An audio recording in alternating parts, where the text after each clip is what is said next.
Pemirsa, pemerintah telah resmi melegalkan ibadah umroh ke Tanah Suci secara mandiri. Kini calon jemaah umroh bisa berangkat sendiri tanpa melalui Biro Travel Umroh atau penyelenggara perjalanan ibadah umroh atau PPIU. Legalisasi umroh mandiri yang disetujui oleh pemerintah bersama DPR ini tertuang dalam Undang-Undang Nomor 14 Tahun 2025 tentang perubahan ketiga atas Undang-Undang Nomor 8 Tahun 2019 terkait penyelenggaraan ibadah haji dan umroh. Pada ketentuan terbaru, pasal 86 disebutkan bahwa perjalanan ibadah umroh bisa dilakukan melalui PPIU secara mandiri ataupun melalui pemerintah. Wakil Menteri Haji dan Umroh, Daniel Anzar Simanjuntak menyatakan alasan pemerintah melegalkan umroh mandiri karena menyesuaikan perkembangan regulasi yang ada di Arab Saudi. Daniel menegaskan legalisasi umroh mandiri sebagai bentuk perlindungan dari pemerintah terhadap jemaah.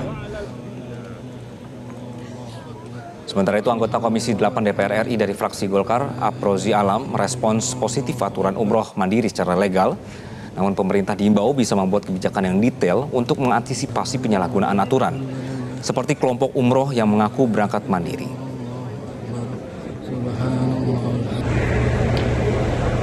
Umroh mandiri memang sudah diatur dan dilegalkan oleh undang-undang terbaru kita, Undang-Undang Haji, yaitu Undang-Undang Nomor 14 Tahun 2025.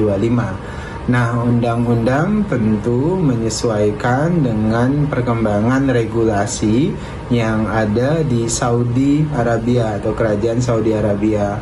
Pada saat ini pintu atau gerbang untuk pelaksanaan haji mandiri memang sangat dibuka oleh Kementerian Haji dan Umroh Saudi Arabia, sehingga Indonesia tentu secara regulasi harus kompatibel, bahkan harus menyesuaikan regulasi kerajaan Saudi Arabia, sehingga kita kemudian di dalam undang-undang atau perubahan undang-undang bersama dengan DPR itu melegalkan haji mandiri. Nah, pelegalan haji mandiri ini berangkat dari perubahan-perubahan yang sangat radikal di perkembangan ekosistem ekonomi haji, di mana banyak sekali jamaah umroh mandiri dari seluruh dunia termasuk dari Indonesia sudah melakukannya selama ini. Pada prinsipnya kami dari Komisi 8 khususnya fraksi Golkar sangat mendukung kebijakan pemerintah dalam hal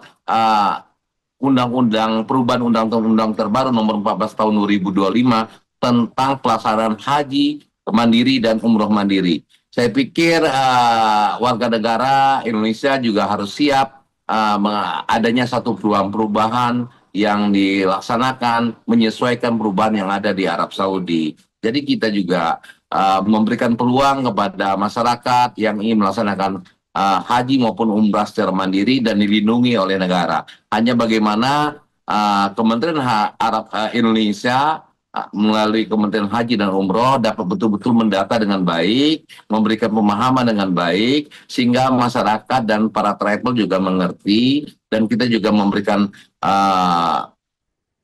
bisa pengetahuan kepada masyarakat bahwa keberangkatan ibadah itu bukan hanya semata-mata berangkat ke Tanah Suci, namun ada tahapan-tahapan yang harus dilaksanakan dalam melaksanakan ibadah. Juru bicara Kementerian Haji dan Umroh, Ihsan Marsya, menjelaskan umroh mandiri hanya boleh dilakukan oleh individu yang benar-benar mengatur sendiri perjalanan ibadahnya dan tidak melalui pihak lain yang mengatur perjalanan umrohnya.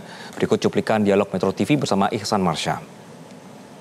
Dalam Undang-Undang Nomor 14 Tahun 2025 ini perlu kami sampaikan bahwa umrah mandiri tentu hanya boleh dilakukan oleh individu yang benar-benar mengatur sendiri perjalanan ibadahnya, bukan oleh pihak yang menghimpun atau memberangkatkan rombongan. Dan juga berkaitan dengan jamaah juga terdaftar dan terverifikasi dalam sistem informasi Kementerian Haji dan Umroh yang saat ini tengah kita persiapkan. Dan juga ada berbagai mekanisme perjanjian tertulis nantinya antara jamaah dengan penyedia layanan di Arab Saudi, baik itu hotel, transportasi, dan pemvisahan. Karena jamaah juga harus sudah harus memiliki berkaitan dengan tiket kepulangan maupun tiket keberangkatan maupun kepulangan, dan juga hotel tempat jamaah kita tinggal selama di Arab Saudi dalam konteks penyelenggaraan ibadah umrah.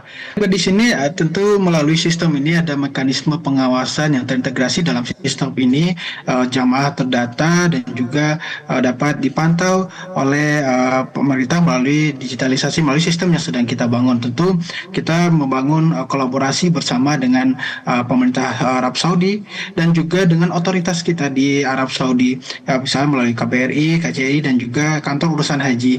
Dan melalui sistem ini yang kita persiapkan tentu ada mekanisme pemantauan dan juga termasuk pelaporan yang dihadirkan bagi jamaah umroh mandiri jika terjadi satu ataupun lain hal berkaitan dengan kendala dalam penyelenggaraan umrohnya. Dan pada prinsipnya ingin kami sampaikan bahwa dalam undang-undang ini mengatur berkaitan dengan payung hukum ataupun perlindungan bagi jamaah kita yang berangkat sendiri menggunakan visa umroh mandiri individu yang difasilitasi oleh pemerintah Arab Saudi. Untuk itu di sini pemerintah ingin memastikan praktik tersebut tetap terlindungi dan terpantau secara hukum agar tidak ada pihak yang dirugikan, Mbak Valeri. Salah satu sorotan dari Arab Saudi ini kan adalah berkaitan dengan kesehatan daripada usia lanjut. Bagaimana kita merespon ini?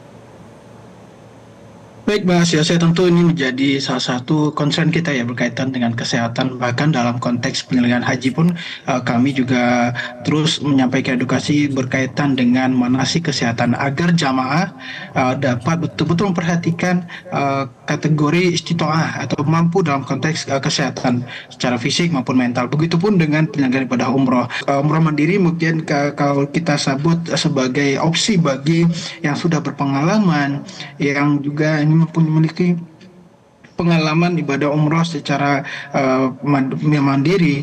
Tentu ini jadi salah satu alternatif, dan juga tentu bagi jamaah apakah itu ke lansia yang butuh pendampingan, tetap kami menghadirkan PPU sebagai alternatif dengan layanan yang seperti kita ketahui menghadirkan berbagai layanan yang komprehensif untuk jamaah.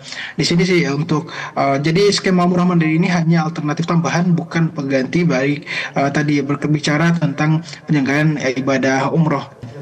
Oke, Mas Ihsan, ini kan seluruh hal yang berkaitan dengan perjalanan umroh nantinya akan terintegrasi dalam aplikasi Nusuk ya. Nah, bagaimana sih prosedur untuk nantinya bisa mendapatkan Nusuk secara mandiri? Baik, Mbak, ini juga salah satu opsi karena memang di dalam undang-undang itu di pasal 87 kalau saya tidak salah itu berbicara tentang sistem informasi kementerian. Artinya ada sebuah sistem yang dihadirkan yang dapat diakses oleh masyarakat berkaitan dengan umroh mandiri, dan sistem inilah yang sedang kita persiapkan. Kalau untuk pemerintah Arab Saudi, kita ketahui sistem yang dibangun saat ini adalah platform Nusuk, dan melalui sistem informasi kementerian kami juga sudah berkoordinasi dan juga berbicara tentang mengintegrasikan sistem yang dihadirkan oleh pemerintah Arab Saudi dan juga kita dari Kementerian Haji agar nanti bagaimana proses pemantauan dan juga akses masyarakat untuk umroh mandiri dapat lebih mudah, dan juga tentu dalam konteks pemantauan dan pengawasan jamaah kita termasuk jaminan layanan yang akan diterima oleh jamaah kita dalam melaksanakan umroh mandiri. Pemerintah Indonesia resmi mengizinkan masyarakat untuk mendaftar dan melaksanakan ibadah umroh secara mandiri. Kita simak respons dari warga, pemirsa. Indonesia telah resmi menjadikan Undang-Undang Nomor 14 Tahun 2025 sebagai landasan hukum baru untuk penyelenggaraan haji dan umroh. Salah satu perubahan paling signifikan adalah disahkannya praktik umroh mandiri. Dimulai dari pemesanan tiket hingga pengurusan visa, pemesanan tempat tinggal hingga juga transportasi, jamaah diberikan kebebasan dan fleksibilitas untuk menentukan sesuai dengan kebutuhan dan juga kemampuan mereka tanpa harus menggunakan biro perjalanan resmi. Untuk mengetahui lebih lanjut, pemirsa, kita saksikan tanggapan-tanggapan dari warga terkait kebijakan baru ini. Kalau menurut saya sih bagus, karena kalau kebanyakan di biro itu banyak yang nggak jelas, penipuan. Akhirnya begitu dana udah masuk, terus waktunya mau berangkat, orangnya udah nggak ada. Akhirnya ketipu, jadi kitanya merasa, wah nyesel ngapain kita ngumpulin, ya kan ternyata pada akhirnya nggak jadi berangkat gitu. Lebih baik kita kalau memang mandiri bagus ya, itu yang terbaik, nggak apa-apa. Kalau saya sih, kalau mau dipilih kan ini plus minus ya, antara umroh mandiri dengan umroh pakai travel. Mandiri kan urus diri sendiri, repot bisa kalau apalagi kalau kita nggak tahu situasi di sana, nggak tahu apa gimana. Kalau travel kan kita diurus. Yang penting kita berurusan dengan travel yang benar. Kan banyak juga kejadian travel yang kayak gimana ya, jemaahnya nggak berangkat, orang sudah bayar. Kalau umroh mandiri kan kita yang sendiri semua yang urus, yang IT sampai visa semua kita kan yang urus. Tapi kalau saya dikasih pilihan, saya pilih umroh pakai travel ya. Penting harga tidak terlalu mahal kan. Sudah keluar pemberitaan terkait dengan umroh mandiri, tetapi mungkin banyak kajian yang harus dibuat lagi ya, termasuk jaminan sosialnya kan. Karena kemarin yang terakhir kita sampaikan, yang kita lihat itu terkait jaminan keselamatan, jaminan kesehatan, dan jaminan ya terkait asuransi masih belum masuk. Nah, jadi pilihan sih. Jadi ini memang umroh mandiri salah satu berita gembira karena tidak mesti harus melalui travel lagi. Tapi memang butuh persiapan yang lebih panjang. Kalau dari travel kan kita sudah terima jadi dan sudah ada jaminan dan kita sudah tinggal berangkat gitu ya. Jadi jauh lebih aman gitu. Pilihan-pilihannya ada di kita semuanya. Mau mandiri atau mau travel tergantung uang dan tergantung keinginan kita. Berdasarkan data resmi yang dicatat oleh Kementerian Agama, terhitung tanggal 13 April 2025 sudah ada 648.000 masyarakat Indonesia yang berangkat ke Mekah untuk melaksanakan umroh. Sedangkan pada tahun 2024 sendiri terhitung 1,4 juta masyarakat Indonesia berangkat umroh ke Tanah Suci Mekah. Permisa, untuk syarat-syarat dari umroh mandiri sendiri, yang pertama adalah paspor yang aktif minimal 7 bulan, lalu visa umroh yang tercatat di platform resmi, lalu kartu vaksin meningitis, tiket pulang pergi, dan juga pemesanan hotel di Mekah Madinah. Dan yang terakhir adalah asuransi perjalanan. Untuk biaya dari umroh mandiri sendiri dimulai dari 22 juta rupiah sampai 40 juta rupiah, tergantung dengan durasi perjalanan, fasilitas, hingga musim keberangkatan. Pemerintah Indonesia berharap dengan kebijakan umroh mandiri, transparansi, dan juga kepastian keberangkatan jemaah Indonesia semakin terjamin. Dari Jakarta, Indita Triantara, Agus Taufik, Metro TV. Jelajahi cara baru mendapatkan informasi. Download Metro TV Extend sekarang.